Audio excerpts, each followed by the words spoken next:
Okay, so we are into the metabolism section of pharmacokinetics, and we have already seen different reactions and enzymes associated with metabolism of drugs. Now we are heading into bit deeper aspect of metabolism and important questions, long questions that can be asked from this topic, that is enzyme inhibitions and enzyme induction. As the name suggests, enzyme inhibition, we already know that metabolic process in the liver mostly which is being carried out by different enzymes, and we have already seen monooxygenases, cytochrome P450 enzymes. These are also called as CYP enzymes. They are having family and subfamily, so depending upon that it is been categorized, and most important from them was CYP3A4. So different CYP enzymes which carried out different metabolic processes. So these are the same enzymes they've been talking about. This enzyme means mostly CYP enzymes which carried out the metabolic process, or microsomal enzymes. We have also seen the difference between microsomal and non-microsomal enzymes. The important thing is enzyme inhibition. What if we inhibit this enzyme? Like for an example, a drug A is metabolized with this CYP3A4. What if the enzyme gets inhibited? If the enzyme gets inhibited, the concentration of drug A rises in the body, and sometimes it produces toxic effects because the concentration rises above the normal level and produces toxic effects. What if we stimulate these enzymes? Drug A is metabolized by metabolism occurs. Drug A's metabolism occurs with CYP3A4. And what if we stimulate this enzyme? If we stimulate this enzyme, the concentration of drug A now decreases, and it may produces no effect or less effect of drug A. So now it's clear what happens. There is two scenarios. If we inhibit CYP3A4, if we inhibit the enzymes, the drug's concentration rises and it can produce side effects or toxicities. And if we stimulate the enzyme, it decreases the effect of drug, right? So these are the changes that occurs if you stimulate or inhibit this CYP3A4. So depending upon the situations, depending upon the different conditions, this scenario arises. Now we will see in details what happens and how this thing happens. So first we are discussing enzyme inhibition. So here there is inhibition of enzyme. So what has been written? One drug can competitively inhibit the metabolism of other, and if it utilizes the same enzyme or the cofactor. So now for an example, there is drug A which gets metabolized by CYP3A4. Okay, now you are simultaneously giving drug B as well. This drug B is inhibitor of CYP3A4. So what happens, or what are the effect on drug A? You understand the scenario. We have already given drug A which gets metabolized by CYP3A4, but we have given drug B simultaneously, and drug B is enzyme inhibitor. So drug B inhibits CYP3A4, and we have already seen that if you inhibit CYP3A4, the concentration of drug A rises and it can produce toxic effects or side effects depending upon the concentrations. So these are the clinical scenario that occurs if you give another drug which is enzyme inhibitor. Clear? Sometimes drug itself is an enzyme inhibitor. Second point is, sometimes in some scenario drug itself inhibits the enzymes, and that is why its concentration increases. One drug example is quinidine. Quinidine is metabolized mainly by CYP3A4 but inhibits CYP2D6. So quinidine is an inhibitor of CYP2D6. Inhibition of Drug metabolism occurs in a dose-related manner and can precipitate toxicity of object drug. As we have already discussed, depending upon the dose, depending upon the increase in the concentration, toxic effect or the side effects are seen. And this enzyme inhibition process is bit faster. I mean, comparative to enzyme induction process, we will see. So in comparison to enzyme induction, this inhibition process is bit faster. Now, which are the different drugs which inhibit the enzymes? You can remember few. For an example, allopurinol. Important is omeprazole, that we use mostly as an anti-acidity drugs, and that is being used very frequently, omeprazole, and that is why it is very important to know which other drug you are prescribing with it.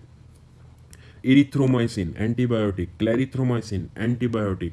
Ketoconazole and itraconazole. Even metronidazole. You know, these two are antifungal drugs. Metronidazole very commonly used, again anaerobic anti-anaerobic drug. So these are some of the examples of enzyme inhibiting drugs, and you need to use them very carefully. Some HIV drugs which is being used in treatment of HIV, known as ritonavir.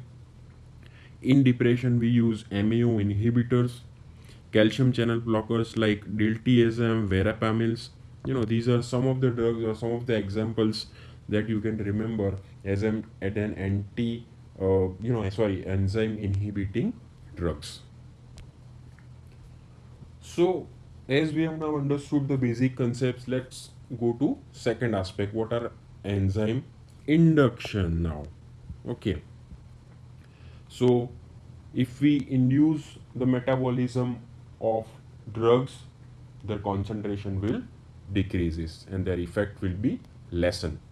So many drugs, few insecticides, and even carcinogens interact with DNA and increase the synthesis of microsomal enzyme protein. So this has been showing how this inductions happens, why this inductions happens, how this metabolic process gets stimulated. So it takes time. So in short, in comparisons to inhibition, induction is a longer process, a lengthy process. It's not that quick as it was in enzyme inhibition. So induction takes time. So induction, because here the induction happens because of the synthesis of microsomal enzyme protein, which involves DNA, and whole this process requires some time, and depending upon the time this enzyme induction process undergoes. As a result of enzyme induction, drug itself or other drug is increased. So the rate of metabolism is increased. What it's saying is the rate of metabolism gets increased because of the enzyme inductions. Some of the common examples are anticonvulsant medicines like phenobarbital, that you need to remember, phenytoin, carbamazepine. These are enzyme inductors. An important anti-tuberculous drug, rifampicin, enzyme inductor. Glucocorticoid, again induces the CYP3A enzymes. So these are some of the important drugs associated with induction. So you need to remember a few drugs from enzyme inhibition category, same drugs which induces the enzyme. Isoniazid and chronic alcohol consumption. You see, this is very important. Chronic alcohol consumption induces the enzyme, where if acute alcohol consumption decreases or inhibits the enzymes. That you need to remember. So chronic alcoholism induces the enzyme, acute alcoholism decreases or inhibits the enzymes. Some polycyclic hydrocarbons that are present in cigarette smoking, that also induces the enzyme. So cigarette smoking induces the enzyme. Some charcoal broiled meat induces the enzymes. So depending upon the enzymes, these are some of the important aspects that you need to remember. Other important enzyme inducers are phenylbutazone, grizophulvin, and antifungal drugs, and DDT, that is used as an insecticide. So these are some of the drugs or the chemicals which introduce the enzyme, and induction takes 4 to 14 days to reach its peak. So again, induction is a time consuming process. It doesn't happen quickly. Induction takes time because of DNAs and protein synthesis of enzymes are involved. Now, what is the clinical significance of this enzyme induction? As we have already discussed, if you induce the enzyme, the metabolism of that particular drug increases, so the concentration decreases and its effect decreases. And the most common example is failure of contraceptions, right? For an example, let me take one example. A lady who's recently been married having tuberculosis, and she's been taking drug called as rifampicin, right? She's also taking oral contraceptive pills for prevention of pregnancy.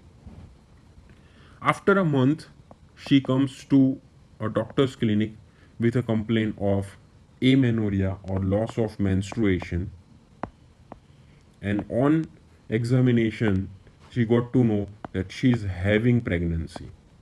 Now, why this thing happens?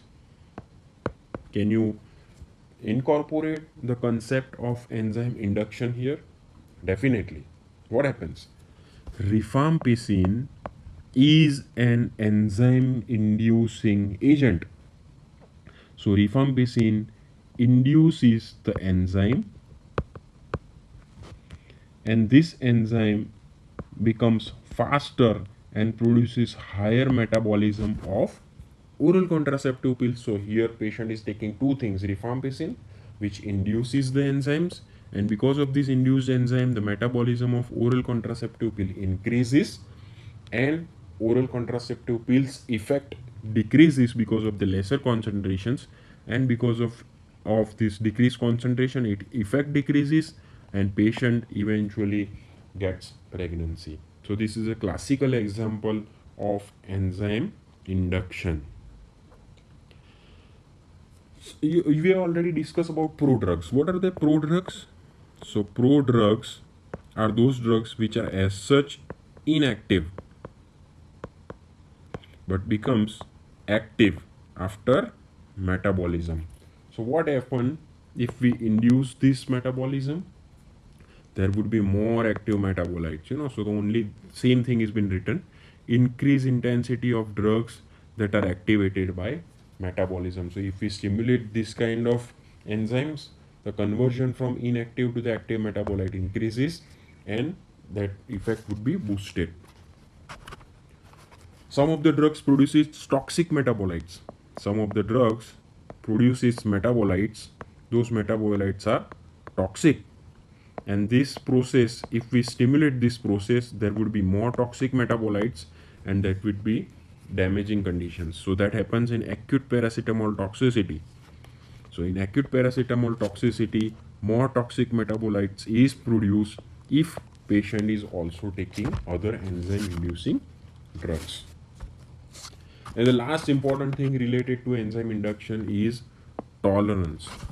Some drugs gets metabolized and becomes inactive, but these drugs stimulates their own metabolism. So own metabolism gets stimulated, so eventually their concentration decreases every time they take drugs. So now they have taken 50 mg to produce the same effect, they need to take again higher dose of drugs to produce same effect, because they are inducing their own metabolism, so their concentration decreases. So you need to take more and more and more of a dose repetitively, and that is called as tolerance. So to produce a effect, you need to take more dose repetitively. So this kind of tolerance can produce because of induction of own metabolism, and that happens with carbamazepine and rifampicin. So these are some of the important points or significant points related to enzyme inductions. Steroids and bilirubin, these are also gets metabolized faster if we induce their metabolism. One another clinical important situation is acute intermittent porphyria. Porphyria is a condition in medicine you will see where abnormal hemoglobin is get produced, and if we stimulate this process of abnormal hemoglobin synthesis, there is precipitation of acute intermittent porphyria. So if we use drugs which induces the enzyme. For an example, phenobarbital, this phenobarbital stimulates or induces these enzymes, and it will induces the process of abnormal hemoglobin synthesis, and it can result in acute intermittent porphyria. Because of these enzyme inductions, adjustment of dose becomes very difficult. So if patient is on chronic medicines like anticonvulsants, coagulants, hypoglycemics, this drug interaction you need to keep in mind while prescribing. So these were some clinical important points about enzyme inductions. But these we have already seen as some negative points of enzyme inductions. Now let's see how enzyme inductions can become of positive use, okay, or of a more of a clinical use. So first important thing is congenital non-hemolytic jaundice. Important word is non-hemolytic, and we see sometimes the baby is being born and he or she might be having a higher bilirubin level, but that is not dangerous because it's a non-hemolytic. So we can control that. And how we can control that? Only by increasing the metabolism of bilirubin. So only thing is we need to increase the metabolism of bilirubin. And how we can induce this metabolism? If we give enzyme inducing drugs. So if we give enzyme inducing drugs like phenobarbital, this will stimulate the metabolism of bilirubin, so the bilirubin get easily cleared from blood, and it would be helpful in treating the congenital non-hemolytic jaundice. So this is how enzyme induction process is helpful. Same thing happens in second case, that is called as Cushing syndrome. What happens in Cushing syndrome? There is higher level of corticosteroids. So steroid levels are a bit high. So we need to induce their metabolism. And how we can induce? We can induce their metabolism by giving drugs like phenytoin. That phenytoin induces the metabolism and decreases eventually the level of corticosteroids and help in treating the Cushing syndrome. Chronic poisoning, third case. In some chronic poisoning, we can fasten the metabolism of those poisons and prevent the accumulation of drug in the body, and so they get easily get cleared from the body. And in some liver diseases as well. So there are uses also of this concept of enzyme inductions. So hopefully now we have cleared about enzyme inhibitions and enzyme inductions.